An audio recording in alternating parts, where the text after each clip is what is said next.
He sat alone in the restaurant every night, Pakistan's youngest deaf millionaire, silent, unreadable, unreachable. People whispered about him, feared him, or simply pitied the lonely man who could not hear the world around him, but no one knew his truth until one evening, a cleaning lady's baby crawled across the marble floor and did something so unbelievable that it shattered the millionaire's silence forever. Ethan Rahim, 34, multi-business owner, billionaire by effort, not luck. A childhood illness took his hearing at age 10. Since then, silence became his shield. He spoke rarely, communicated through sign language, and kept emotions locked away. Every night he visited the same quiet restaurant in downtown Chicago. Not because he was hungry, but because it was the only place he didn't feel broken. He always sat at the far right table, alone, observing but never interacting. That same restaurant employed Maria Lopez, a 28-year-old cleaning lady. She was a single mother, raising her 1-year-old baby boy, Leo, after her husband abandoned them. She worked double shifts, barely surviving, yet she smiled at every guest, except Ethan never saw her smile. He only saw her exhaustion, and the tiny baby she carried to work because she had no babysitter. Maria always kept Leo quietly in a small corner crib while she swept floors. Leo was unusually calm, always watching, always observing, almost studying people. One stormy night, Maria was late.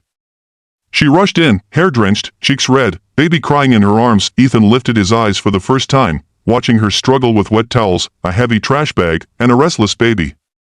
She didn't know he was watching. When she bent down to clean under a table, tears dropped onto the floor. Soft tears of exhaustion.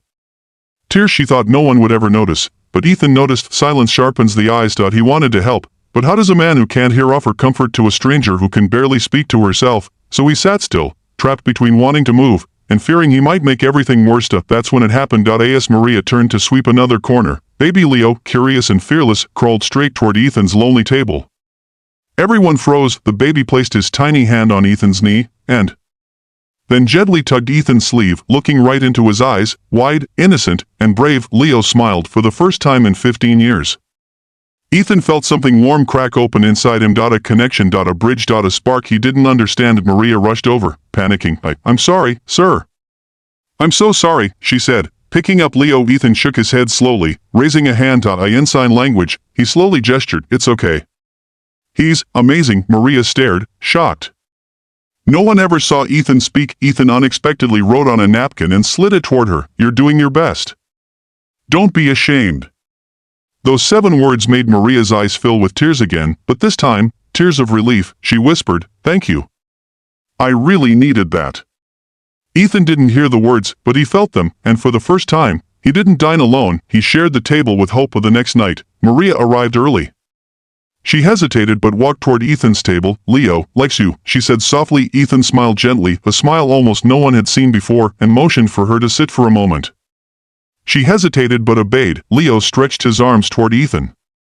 Something about Ethan's calm presence made the little boy feel safe. Ethan lifted Leo carefully, with a tenderness that surprised even him. Leo touched Ethan's ears, then placed his tiny forehead against Ethan's chest. Ethan froze. The world, silent as always, suddenly felt full. Maria watched, confused. She knew something was happening inside this quiet man, something she couldn't explain. But she felt it too. Ethan wrote another note. Does he hear well? Maria nodded. Perfectly. Ethan wrote a second question. Did you know he watches people's mouths when they speak?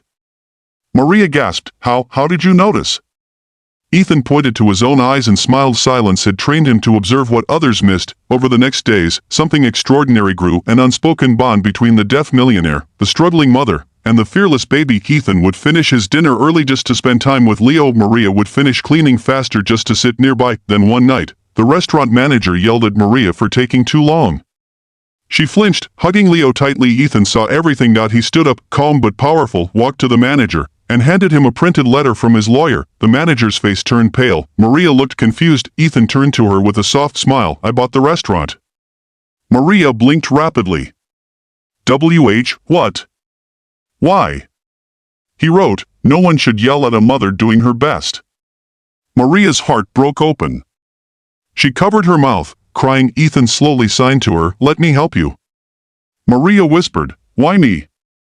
I'm just a cleaner. Ethan shook his head firmly. You are strong. You are kind. You raised a miracle. He looked at Leo, who giggled and grabbed Ethan's finger, a tiny hand holding a huge heart. That single moment brought Ethan something he thought he had lost forever, a family. Maria wiped her tears. Ethan, you changed our lives. Ethan glanced at Leo. No, he signed slowly, beautifully, he changed mine.